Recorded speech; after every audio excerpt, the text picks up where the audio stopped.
नमस्कार साथियों। अभी एक तरफ कोविड से देश उभरा ही था, उसके तुरंत बाद अभी रिसेंटली एक नई आप कह सकते हैं कि महामारी ने भारत में एंट्री कर दी है, क्योंकि अभी तक इसके केसेस नहीं मिल रहे थे। ये सब एक बाहर के देशों में इस तरीके के केसेस मिल रहे थे, जिसमें हम लोग न्यूज़ में पढ़ते थे कि हाँ इस तरीके का केस मिला है, ठीक है। बट अब पहली बार केरल के जो कोझिकोड डिस्ट्रिक्ट है वहाँ पर एक पहला मरीज है जो इस वायरस से इम्पेक्टेड पाया गया है। बेसिकली ये सब्सिडरी फॉर्म है नीपा वायरस का, आप कह सकते हैं नीपा वायरस से रिलेटेड ही इंफॉर्मेशन आई है। बट इम्पॉर्टेंट है कि एक सेगेला बैक्टीरियल इन्फेक्शन के नाम से एक बहुत इंपॉर्टेंट और बहुत तेज़ी से फैलने वाला बैक्टीरियल डिसीज़ है जो बहुत स्पीडली फैल रही है।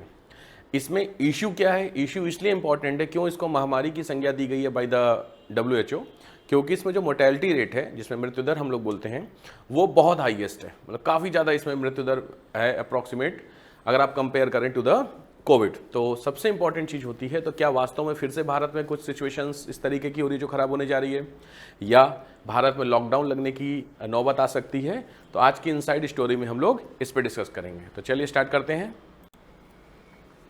कहानी कुछ इस तरीके से है कि बेसिकली केरल में एक व्यक्ति था, 43 ईयर के आसपास का एक व्यक्ति था, जिसने एक गोदाम को किराए पर लिया, एक बेसिकली अपने सामान को रखने के लिए, और उस व्यक्ति के अंदर कुछ सिम्टम आते हैं नीपा वायरस के।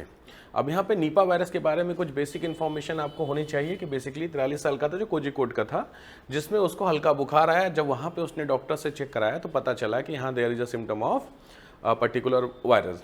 बट जब इसको एनालिसिस किया गया तो फिर पता चला कि ये जो सिम्टम है ये सिगेला वायरस के ज़्यादातर मिलते हैं, जो कि नीपा वायरस का ही आप एब्सोल्यूट फॉर्म कह सकते हैं, थोड़ा सा कोर फॉर्म आप कह सकते हैं।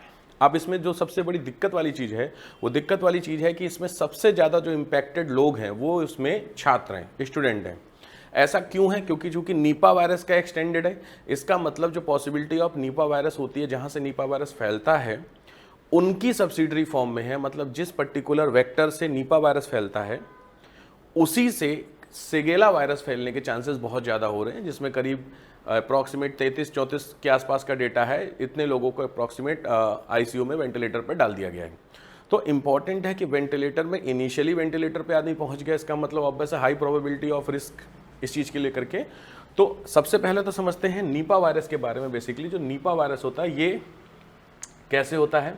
तो नीपा वायरस बेसिकली स्पेशलाइज्ड होता है फॉर द बैट्स। ठीक है, कहाँ से होता है? बैट्स जो होते हैं, जिनको चमगादड़ों की संज्ञा दी जाती है, इन चमगादड़ों के अंदर ये वायरस बेसिकली पनपता है, फैलता है।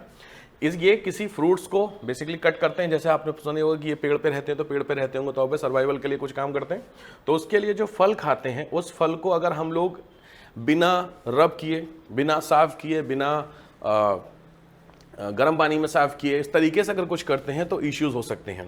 दूसरा, अगर हमने बिना देखे उसका जूस पी लिया तो भी बहुत हाई पॉसिबिलिटी आपके नीपा वायरस की हो रही है। तीसरी चीज़ होती है संक्रमित व्यक्ति के इलाज के दौरान संपर्क में आने से, मतलब जिसको नीपा वायरस हो रखा है, अगर उसके टच में आप आ रहे हैं तो आपको भी बहुत हाई पॉसिबिलिटी है इस चीज़ के होने के लिए। संक्रमित व्यक्ति की चीज़ों को छूने से इससे भी फैलता है। संक्रमित व्यक्ति के करीब संपर्क में आने से और संक्रमित जानवरों के संपर्क में आने से, मतलब ये जो फ्रूट्स आपका है, ये फ्रूट ज़मीन पे गिरा, ज़मीन गिरने के बाद खा लिया और फिर इसके टच में अगर आप आते हैं तो आपको बहुत ज़्यादा हाई पॉसिबिलिटी है इस तरीके की चीज़ों की होने के लिए। अब यहाँ पर जो सबसे इंपॉर्टेंट फैक्टर काम करता है वो होता है कि ये वेक्टर होते कौन से। इन वेक्टरों के बारे में जानकारी जो अभी तक निकल करके सामने आ रही है वो बेसिकली पानी में मिलने वाले बैक्टीरिया होते हैं, जो सिगेला इन्फेक्शन में आपको बता रहा था। तो पानी में मिलने वाले बैक्टीरिया से सिगेला इन्फेक्शन होता है, और ये पानी में जो फ्रूट गिरा है वो आपका फ्रूट ये वाला है। तो क्लियर हुआ? तो बेसिकली इस फ्रूट को खाने से नीपा वायरस है। इस नीपा वायरस के इन्फेक्टेड जो आपके फ्रूट्स होते हैं, जब ये पानी में गिर जाते हैं, बाई चांस पेड़ से गिरे इन्फेक्टेड और पानी में जा गए, उस पानी को किसी व्यक्ति ने पी लिया तो उसको बहुत ज़्यादा पॉसिबिलिटी है सिगेला इन्फेक्शन के होने की।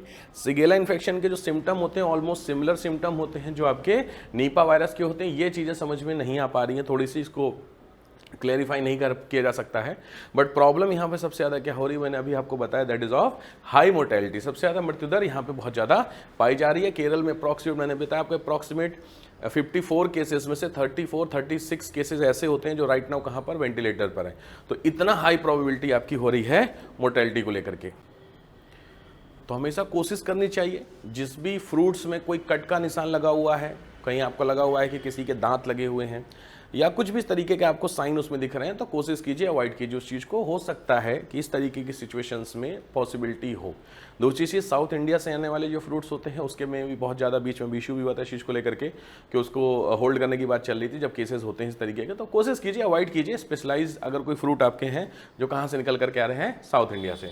अब बात करते हैं बेसिकली सबसे पहला केसेस जो मिला था, वो सबसे पहला केस कहाँ आया था निपा वायरस का, वो 1998-99 में पहली बार मलेशिया के सुंगाई नीपा गांव में आया था। वहां से इसके नाम पर निपा वायरस रखा गया। तो मलेशिया का कौन सा सुंगाई नीपा गांव है, वहां पर इसको क्या रखा गया था, इसका नाम रखा गया था, इस गांव के नाम पर रखा गया था। ये वायरस बेसिकली चमगादड़ से फैला था, चमगादड़ों से वायरस सूअरों तक पहुंचा, सूअरों के फार्म में काम करने वाले लोग संक्रमित हुए। इट मीन्स ये वेक्टर का काम करता है, यहाँ से इंसेक्ट और इनसे फिर वहाँ पे जो काम करने वाले लोग होते हैं उन तक पहुंचा। अच्छा, इसमें इतना हल्का नहीं है, क्योंकि मलेशिया में जब ये फैला था तो उस साल अप्रॉक्सीमेट विद इन 30 डेज 100+ लोगों की कैजुअलिटी हुई थी, 100+ लोगों की डेथ हुई थी। तो ये इतना आसान लग रहा है चीज़ों को लेकर के, चीज़ों को कि हाँ बहुत ज़्यादा इंपैक्टेड नहीं है, बस सोचिए महीने भर के अंदर 100 से ज़्यादा लोग एक वायरस से सीधे इंपैक्ट हुए थे। 90s की बात कर रहा हूँ मैं, उस समय तो पता नहीं कितने केसेस और हुए होंगे जो रिपोर्ट नहीं हुए होंगे। तो इसलिए हाईली डेडली वायरस आप कह सकते हैं इसमें है। क्यों मैं ऐसा कह रहा हूँ, उसके पीछे का डेटा है 1998 से अब तक 900 से ज़्यादा हैं, जिसमें से आधे के करीब यानी 400 मौतें हो चुकी हैं। मतलब टोटल केसेस में जो कैजुअलिटी है वो आपके लगभग 50% प्लस की कैजुअलिटी रेट है। 50% से जब ज़्यादा मृत्यु दर हो जाती है तो आप उस वायरस की कैटेगरी को ग्रेड 4 की कैटेगरी में डाला जाता है। मृत्यु दर 45 से 50% के बीच में रही है। तो हाईली डेडली वायरस है नीपा वायरस, जिसका सेकेंडरी इन्फेक्शन होता है वो सेगेला इन्फेक्शन के नाम से बोलते हैं, जिसमें कॉमन सिम्टम आपको दिखाई देते हैं, वही नॉर्मल बुखार, दस्त एक्सेट्रा। भारत की बात करते हैं तो भारत में 2001 में पहला नीपा का केस सामने आया था। 2001 में पश्चिम बंगाल के सिलीगुड़ी में पहली बार नीपा फैला था, तब 66 मामले आए थे, जिसमें से 45 मौतें हो गई थी। तो 66 केसेस में से 45 डेथ, ये है इसकी कैजुअलिटी रेट जो मैं आपको बार बार कह रहा हूँ। इसके बाद 2007 में बंगाल के नादिया में 5 केस आए थे, जिसमें सभी की मौत हो गई। मतलब 100% कैजुअलिटी यहाँ पे हुई है आपकी। तो आप समझ सकते हैं हाईली डेडली वायरस है। 2018 में केरलम में निपा ने एंट्री ली थी। राज्य में 8 सालों में 6 बार निपा के केसेस आ चुके हैं सामने, जिसमें से अप्रॉक्सीमेट जो कैजुअलिटी रेट है वो भी अप्रॉक्सीमेट कितना है आपका, लगभग 50% 60% ऑन एन एवरेज है, वरना कुछ केसेस में तो आप 100% के आसपास भी देख रहे हैं। इसीलिए गवर्नमेंट की एडवाइजरी है, WHO ने बाकायदा इसको महामारी अनाउंस किया हुआ है कि अगर दुनिया भर के कई सारे देशों में फैल जाता है तो कि इतना ज़्यादा डेडली है तो इश्यूज हो सकते हैं। अब बात करते हैं नीपा और कोविड को लेकर के। सीधी बात है, जो डेथ रेट है इसका 45%, इसका 1 से 3% का है। तो जो कोविड में हम लोग परेशान हुए थे उसका तो कुल मिलाकर के 1 से 3% के आसपास का ही डेथ रेट है। बट निपा का अप्रॉक्सीमेट 50%। फैलने की क्षमता सीमित है, आमतौर पर करीबी। अच्छी बात यह है कि जो कोविड होता, कोविड में हवा से फैलता था, मतलब किसी व्यक्ति ने छींक दिया तो वहाँ से होते हुए यहाँ पर आया। बट प्रॉब्लम क्या है इसमें कि जो टच में आता है उन जानवरों के, बैट्स के, पिग्स के टच में आता है उनको होता है। तो ये एक सेफ साइड हो सकता है सभी के लिए। शरीर पर असर करता है, दिमाग और फेफड़ों पर गंभीर नुकसान पहुंचाता है सिंपली सांस लेने में। तो दोनों रिस्पायरेटरी सिम्टम में काम करते हैं। रिस्पायरेटरी जो हमारा एंगल होता है वो रोकते हैं और फिर आसानी से उसकी डेथ होती है। इलाज की बात करते हैं, वैक्सीनेशन नहीं है। इसकी वैक्सीनेशन और दवाएं राइट नाउ अवेलेबल हो चुकी हैं। ऑब्वियसली सबने वैक्सीनेशन कोविड में कराई होगी, बट इसकी वैक्सीनेशन अभी नहीं है। और असर की बात करते हैं, अब तक सीमित असर है, मामले बहुत हो चुके हैं, करोड़ों संक्रमित, लाखों मौतें। मतलब जो एक्सपेंशन है वो एक्सपेंशन इसका अभी कम है। बट प्रॉब्लम क्या है, जो इसकी कैजुअलिटी रेट है। तो कोशिश कीजिए जब भी किसी फ्रूट्स को खाइए, उस फ्रूट्स को खाते समय पहले तो सब कंप्लीटली फ्रूट्स खरीदते समय ध्यान दीजिए कि कोई कटा हुआ हो, कोई समथिंग इस तरीके से ना मिले।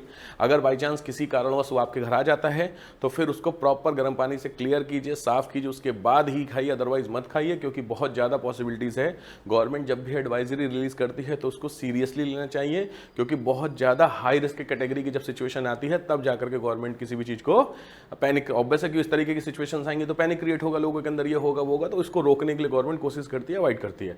बट प्रॉब्लम आप समझिए, अगर इतनी कैजुअलिटी रेट है तो ऑब्वियस थोड़ा सा सेफ साइड ही रहना ठीक रहता है। ठीक है, चलिए फिर मिलते हैं आपसे नेक्स्ट वीडियो में। थैंक यू, जय हिंद।